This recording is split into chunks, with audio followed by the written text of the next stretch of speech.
කරෝල උයද්දී අපිට තියෙන ලොකුම ගැටලුවක් තමයි කරෝල වල තියෙන අධික ලුණු ගතිය.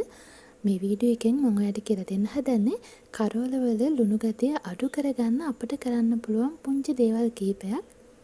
ඔන්න එක ක්‍රමයක් තමයි කරෝල ටික කපලා අරගෙන උණු වතුරට දාලා විනාඩි 5ක් විතර තියලා හොඳට ඇල් වතුරිනුත් දෙතුන් සැරයක් සෝදලා ගත්තම කරෝල වල ලුණු ගතිය ගොඩාක් දුරට අඩු වෙනවා.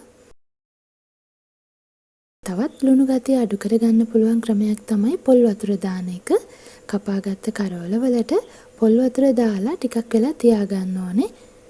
සාමාන්‍ය විනාඩි 10ක් 15ක් විතරවත් තියන්න ඕනේ. මේ විදිහට පොල් වතුර දාලා ටිකක් වෙලා තියලා ඒත් සාමාන්‍ය ඇල් වතුරෙන් හොඳට සෝදලා ගන්න. එතකොටත් ලුණු ගතිය අඩු වෙනවා.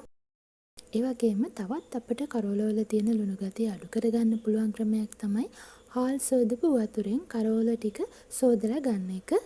හාල් සෝදන වතුර මේ විදිහට කරෝල එකට දාලා විනාඩි 5ක් 6ක් විතර තියලා හොඳට සාමාන්‍ය වතුරෙන් සෝදලා ගත්තම කරෝල වල තියෙන ලුණු ගතිය ගොඩාක් අඩු වෙනවා. ගොඩාක් ලුණු රස දැනෙන කරෝල නම් මේ ක්‍රම තුනෙන් එක විදිහකට සෝදලා අරගෙන කිරට එහෙම නැත්නම් හොද්දක් හදලා වගේ තමයි උයා ගන්න සුදුසු වෙන්නේ. කරෝල වල තියෙන ලුණු රසයේ තෙල් දාලා ගත්තම එහෙම නැත්නම් කරෝල බැද්දම තව ටිකක් වැඩියෙන් අපට දැනෙනවා.